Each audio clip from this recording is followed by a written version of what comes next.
இன்னைக்கு நம்ம மஷ்ரூம் பிரியாணி செய்வது எப்படின்னு பார்க்க போகிறோம். ஈஸியான முறையில் நம்ம ஃபஸ்ட்டு எண்ணெய் ஊற்றிக்கோங்க.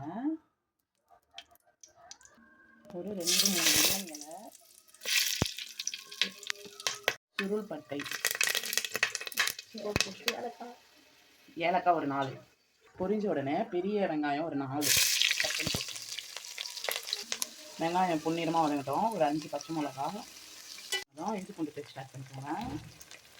ஒரு 3 கரண்டி இஞ்சி பூண்டு வாசனை போனதும் நறுக்கி வச்ச பீன்ஸ் கொஞ்சம், கேரட் கொஞ்சம் ஆட் பண்ணிக்கலாம். லைட்டாக வதங்கணும். 5 பெரிய தக்காளி, தேவையான அளவு உப்பு, 1 ஸ்பூன் மஞ்சள் தூள், சுடு தண்ணியில் ஊற வச்சுட்டு அலசி போட்டுக்கோங்க. இப்போது நாங்கள் 1/2 கிலோ மஷ்ரூம் வாங்கியிருக்கோம். அதை நல்லா வாஷ் பண்ணிவிட்டு இந்த மாதிரி ஸ்லைஸ் போட்டு கட் பண்ணிக்கோங்க.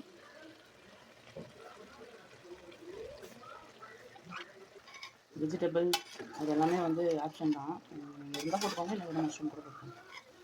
ரெட் சில்லி 1 ஸ்பூன் ஆட் பண்ணிக்கோங்க. நான் இன்றைக்கி 1.5 டம்ளர் பாஸ்மதி அரிசி எடுத்துருக்கேன். அதே டம்ளரால் 1.5 டம்ளர் அரிசிக்கு 2 டம்ளர் தண்ணி ஊற்றிக்கோங்க.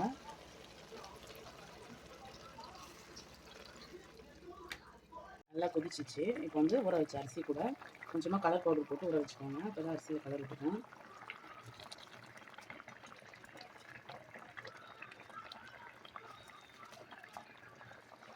அரிசி போட்டுட்டு நல்லா கிளறிட்டு சால்ட்டு லைட்டாக செக் பண்ணி பார்த்துக்கோங்க.